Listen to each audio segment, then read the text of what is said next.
tardes, muy buenas noches y bienvenidos a un nuevo programa de Los Consejos de Manolo.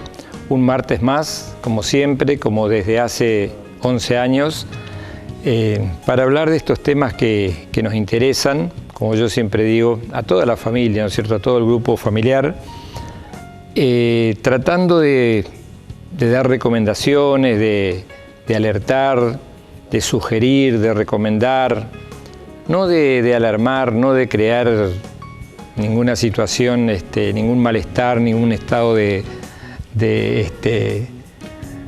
podemos decir, de pánico, de crear inquietud, ¿no es cierto?, de tal manera de complicar las cosas. Al contrario, siempre nuestra función desde aquí es tratar de recomendar, asesorar y siempre con algún, mejor dicho, con fundamentos científicos, ¿no es cierto? No por trascendidos, no por apareció un escrito, un artículo, no. Vamos a las fuentes, vamos basados en evidencia científica y en artículos y en recomendaciones de sociedades científicas. Un poco la base de nuestro programa es ¿no es cierto? Con la colaboración de todos ustedes, con sus preguntas, con sus inquietudes, con las cosas que quieran saber, con un lenguaje muy particular, ¿no es cierto? Hablar como si estuviésemos en el consultorio, en un periférico, en un consultorio privado, con un lenguaje claro, que lo entendamos bien, no cosas tan científicas que por ahí quedan lindo pero cuesta comprender. Así que bueno, gracias como siempre por participar. Yo estuve toda esta semana contestando los mensajes que nos quedaron pendientes la semana pasada. Hoy terminé de contestar los últimos. Recuerden que pueden mandar sus mensajes aún incluso terminado el programa o como lo están haciendo también los sábados, los días que se repite el programa al mediodía, porque esos mensajes yo los levanto y se los voy contestando en el transcurso de la semana. Recuerden mandar mensaje de texto o WhatsApp o mensajes a las redes sociales. No manden mensajes de voz porque no los podemos recuperar. Y que pueden comunicarse como siempre. La vía más rápida es el WhatsApp. Ahí están los teléfonos, el 3764-221440. Pueden comenzar a comunicarse ya porque le digo el tema de hoy. El tema de hoy es hepatitis. Hoy vamos a hablar de hepatitis. El por qué lo van a entender cuando terminemos el programa. Y si logran llevarse algo, un 10% de lo que hablemos en este programa, más que satisfechos. Y si participan, mejor todavía, ¿no es cierto? Hoy vamos a tener una audiencia un poco dividida. Bueno, algunos están metidos en Boca y Defensa y Justicia. Y bueno, vamos a tener a las mamás que son de River, que por ahí nos van a dar un poquito más de atención. Igual nos pueden ver el sábado también. Así que, bueno, con la presencia de nuestra invitada de hoy vamos a contar con la doctora Ayelén Marchesi. Ella ya estuvo aquí una vez hablando de todo lo que es la internación domiciliaria, la internación pediátrica, ¿no es cierto? Ella es médica pediatra, es especialista en terapia intensiva pediátrica y se dedica a eso, a lo que le gusta y ama, ¿no es cierto? Le dedica, yo le diría, las 24 horas del día a su profesión. Tenemos el gusto y la suerte de contar con ella como coordinando el área de internación pediátrica del Sanatorio Boratti. Y para clarificar y algunas cosas que se están diciendo y hablando y para poner, no dejar zonas grises, vamos a hablar primero vamos a hablar bien de qué es la hepatitis. Vamos a definirla bien, vamos a ver los síntomas, vamos a ver cómo se puede presentar un chico con una hepatitis, una enfermedad que parece, por ahí algunos la toman un poco en forma displicente, otros un poco más complicada, puede complicarse y mal.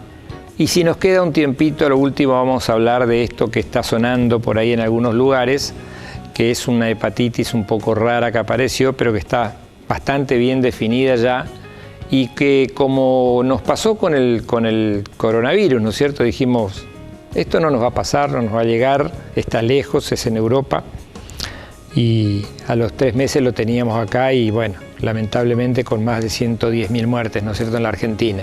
Esperemos que esto no sea así.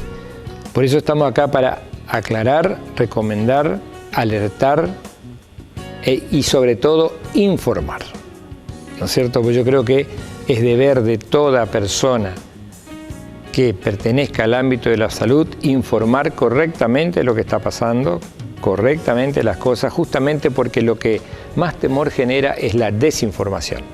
Así que vamos a la presentación del programa y vamos directamente al tema del día, hepatitis.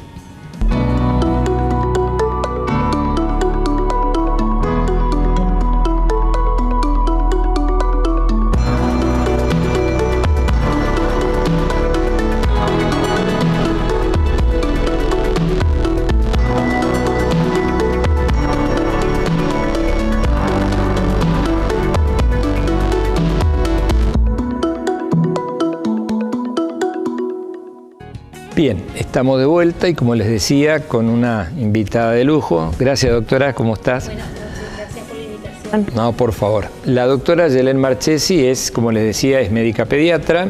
Después de hacer, primero, a ver, es bueno saber esto, ¿no es cierto? Porque la gente por ahí no lo entiende bien, sí. Pero primero hay que ser médico, lo cual no es poca cosa, 6 años o 7 años, depende de la universidad. Después uno busca una especialidad. Exacto. Puede ser pediatría, cirugía, son 2 o 3 años más. Terapia intensiva pediátrica, ¿no es cierto? Uno dice terapia intensiva pediátrica, no es una especialidad fácil, no abundan, ¿no es cierto?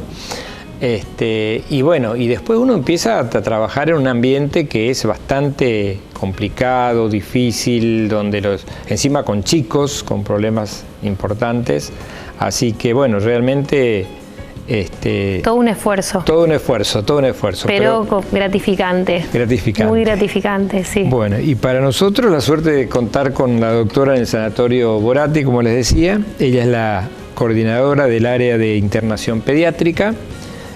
Te digo, una afluencia, comenzamos despacito, estamos trabajando muy bien y queríamos hablar más que nada hoy, yo la invité a la doctora para hablar sobre hepatitis en general, ¿no es cierto? Porque la gente dice hepatitis, bueno, pero está la A, la B, hay una que es mala, otra que se contagia por la sangre, hay todas una serie, y algunos los toman a la hepatitis como un cuadro banal, y si no, encima va al médico y dice no hay tratamiento, no vamos a hacer nada, o reposo, dieta, y a veces las cosas no son tan así.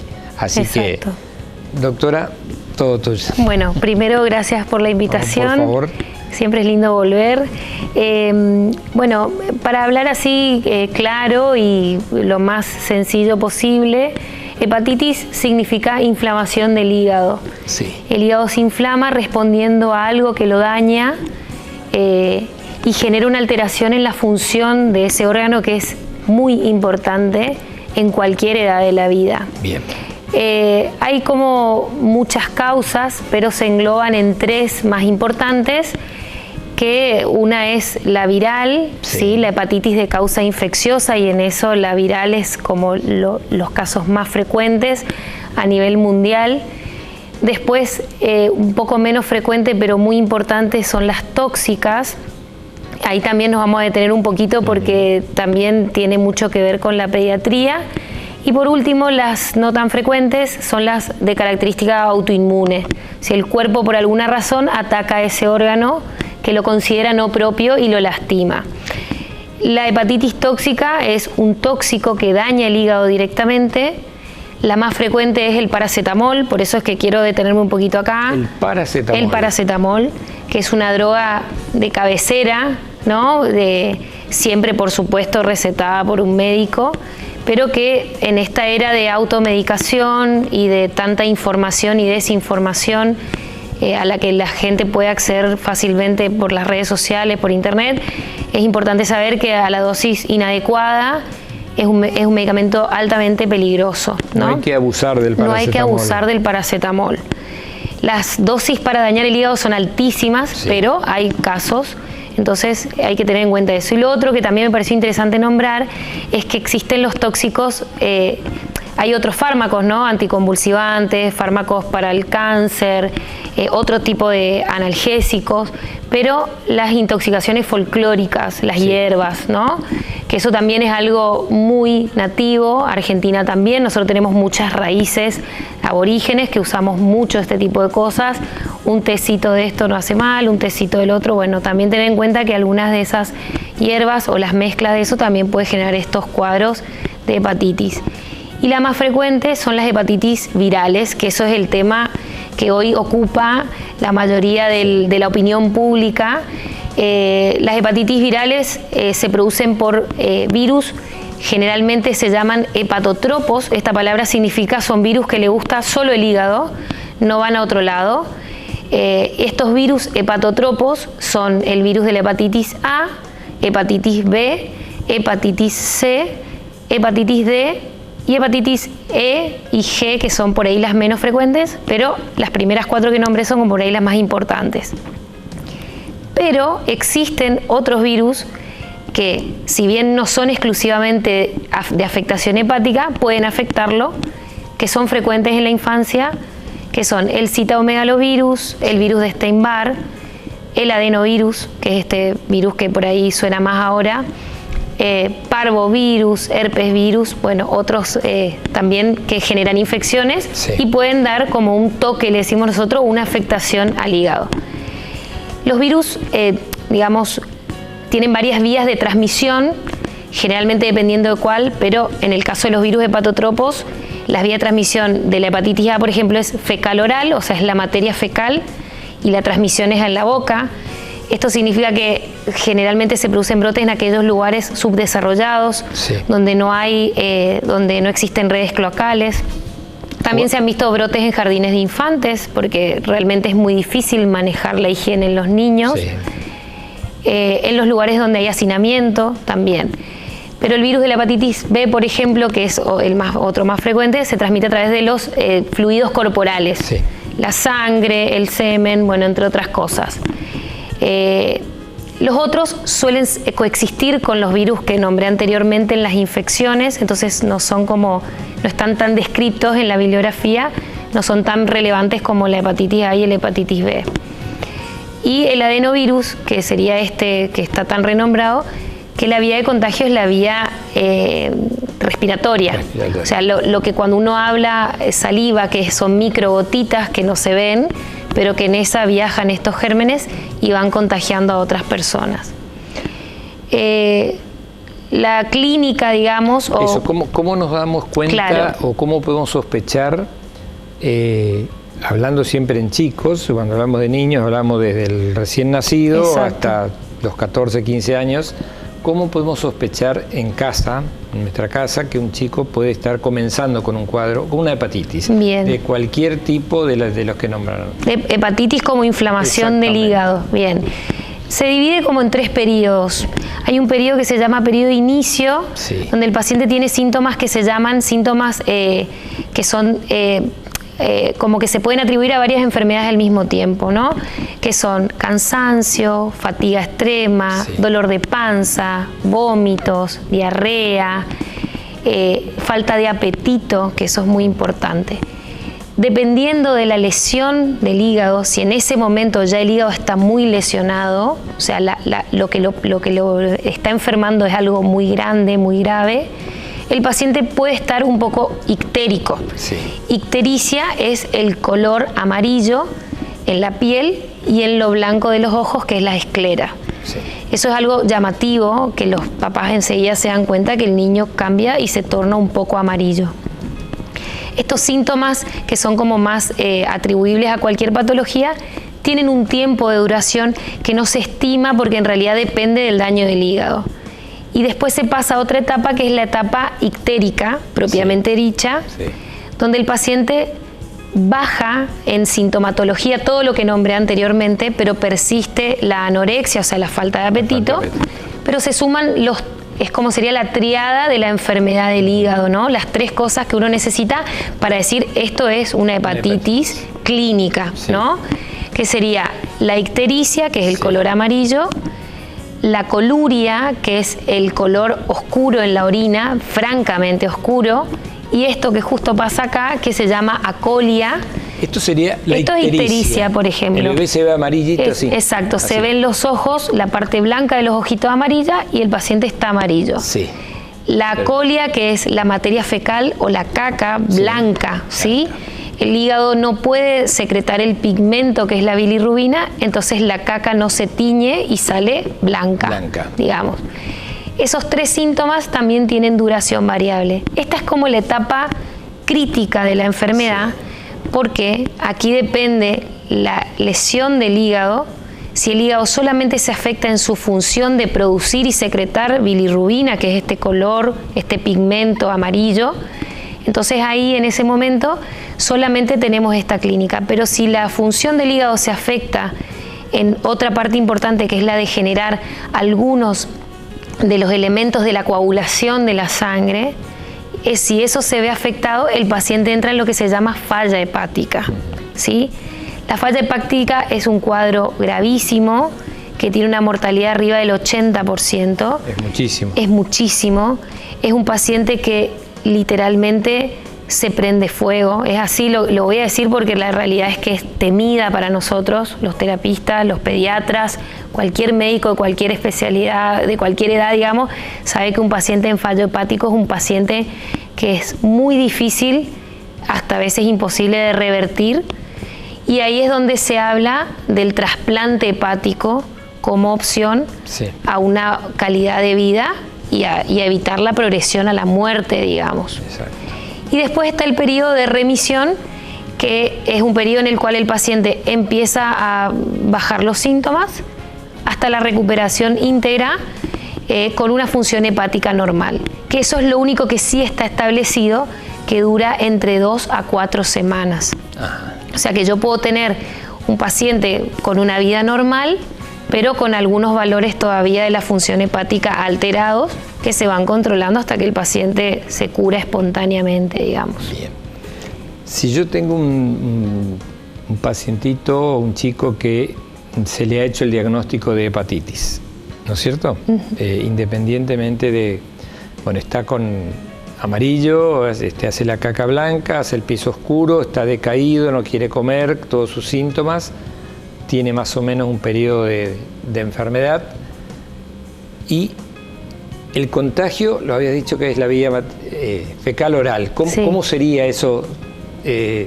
A ver, el chico va al baño. Exacto, no se higieniza las manos. No se higieniza las manos, con las manos toca otras cosas. Exacto. O las mete en la boca. Exacto. O toca algún alimento, y eso otra persona puede llevar a su vez. Exacto. O sea, esa es la vía fecal oral. Esa se llama fecal oral. Claro. Lo otro también es en los lugares donde no existen redes cloacales y la gente planta sus verduras, por ejemplo. Sí. Entonces, el consumo de esos alimentos que no están adecuadamente higienizados, lavados, también puede producir ese contagio, o sea, que el germen esté en esa tierra contaminada, en esa agua servida. El no tener agua potable también, o sea que... y por lo que nombraste primero, que es fundamental, que es el lavado de manos, que es algo que realmente con el coronavirus aprendimos un montón, pero que esto siempre fue casi la regla de oro para no contagiarse de nada, es lavarse bien las manos. Y en este caso puntual, donde el adenovirus es como el protagonista de estas hepatitis no A, no B, que le dicen que serían las hepatitis no producidas por los virus hepatotropos, el uso del barbijo, que tanto nos cuesta y que tanto ya hemos como dejado de lado, porque es una enfermedad que aparentemente a nivel mundial viene pisando muy fuerte y que tiene una evolución grave. Lo más difícil de la hepatitis, doctor, es que cuando uno tiene el diagnóstico, el diagnóstico, ¿cómo lo hacemos? El paciente llega al consultorio con los síntomas que vos describiste, entonces uno pide un laboratorio, primero hacemos el examen clínico, ¿no? Puede palparse el hígado grande, lo podemos ver ictérico, lo podemos ver amarillito, pedimos el laboratorio. En el laboratorio vamos a tener aumentado lo que se llaman las enzimas hepáticas, que son las que se encargan de realizar el trabajo del hígado, que cuando el hígado está dañado de alguna forma escapan hacia afuera y por eso es que tenemos este trastorno, estos valores elevados en sangre. Podemos tener compromiso obstructivo del hígado, entonces tener esta bilirrubina elevada también, y también en los casos más graves tener alteraciones de la coagulación de la sangre, sí, ¿no? La función del hígado se mide por estas 3 cosas que yo dije. Sí. Y también se anexa una ecografía hepática para ver qué características tiene el hígado, si está grande, si tienen alguna parte de lesiones como si estuviese necrosándose, que esto sería lesionándose, como evolucionando hacia la descomposición, y de esa manera también tener como el diagnóstico más global del paciente. Una vez que uno tiene ese diagnóstico, el tratamiento, por desgracia, es de sostén, se llama, que eso significa internar al paciente, si el paciente requiere internación, asegurar una buena hidratación y cuidar al hígado de todas aquellas cosas que yo le tenga, o sea, que tenga que ofrecerle al paciente, pero que no le generen trabajo, ¿sí? Pero ahí no tengo un antibiótico, no tengo algo mágico que diga le pongo un medicamento, no. Es un poco... Tengo que tratar la causa, sí, que la mayoría de las veces, si hablamos de los virus puntualmente, la causa es viral, los virus, sí, la mayoría no tienen tratamiento. Uno tiene que dejar a la evolución natural de la enfermedad, sí, sosteniendo al paciente, sí, y controlando periódicamente que no vaya a entrar en fallo, digamos. La mayoría de los casos los pacientes remiten, o sea, la falla hepática no es la evolución más frecuente, pero es la más temida, digamos. Pero como te repito, el tratamiento sigue siendo sostener al paciente mientras va transitando el estado como más crítico, que sería este estado ictérico, hasta que el paciente entre en estado de remisión y ya pueda irse de alta con controles periódicos, por supuesto. Perfecto. Sí. Bien. Bueno, estamos perfectos. Bueno, la doctora nos habló de hepatitis en general, ¿no es cierto? Ahora ya sabemos lo que es la hepatitis, los tipos de hepatitis. Esto es lo que veníamos viendo hasta ahora, ¿no es cierto? Que, bueno, ahí está la función del médico, con la ayuda del interrogatorio, de preguntar, de ver el ambiente familiar, del laboratorio, ¿no es cierto? Y de los estudios que hoy están muy avanzados, uno puede llegar, y a veces no llega también a un diagnóstico de certeza de la hepatitis. Más allá de eso está el tema de que, como decía recién la doctora, el tratamiento es prácticamente de sostén, es tratar de aguantar hasta que pase el periodo inflamatorio y el hígado se recupere y tengamos la suerte de que en ese periodo, ¿no es cierto?, el hígado no se agrave y no entre en lo que se conoce como falla hepática, insuficiencia hepática, que bueno, el hígado es un ordenador de muchas funciones y eso nos lleva, como bien dijiste, a serios problemas en la coagulación, en el metabolismo de ciertos elementos, o sea que, y prácticamente uno dice, bueno, sí está la opción del trasplante, pero lo que cuesta conseguir un hígado hoy, ni hablemos. Partamos de la base de que hay listas de esperas, a veces llevan años, ¿no es cierto?, esperando, así como se espera un riñón, como se espera un corazón. Un hígado no es sencillo de conseguir. Entonces, un poco está en el tema de la prevención. Muchas de las recomendaciones, lo fundamental, el lavado de manos, como lo habías dicho, y también algo que todavía no tocamos, pero que, bueno, seguramente lo vamos a hablar después de este pequeño corte, las vacunas, ¿no es cierto? Las vacunas que siempre tienen lo suyo también, ¿no? Así que les propongo un pequeño corte. Estamos con la doctora Ayelen Marchesi. Ella es coordinadora de la unidad pediátrica del Sanatorio Boratti. Un trabajo que lo están llevando de maravillas, ¿no es cierto? Muy bien, trabajando con chicos. No es fácil trabajar con chicos. Y ni les digo trabajar con chicos que no es la internación común, digamos, una internación un poquito más que requiere mayores cuidados, requiere mucha ayuda de los padres, mucha contención familiar. Así que nos dan un par de minutos y volvemos para hablar de las vacunas de la hepatitis y vamos a hablar algo de esa otra hepatitis que anda dando vuelta y que anda haciendo un poco de ruido para tratar de clarificar algunas cositas. Así que no se vayan, en un par de minutos volvemos.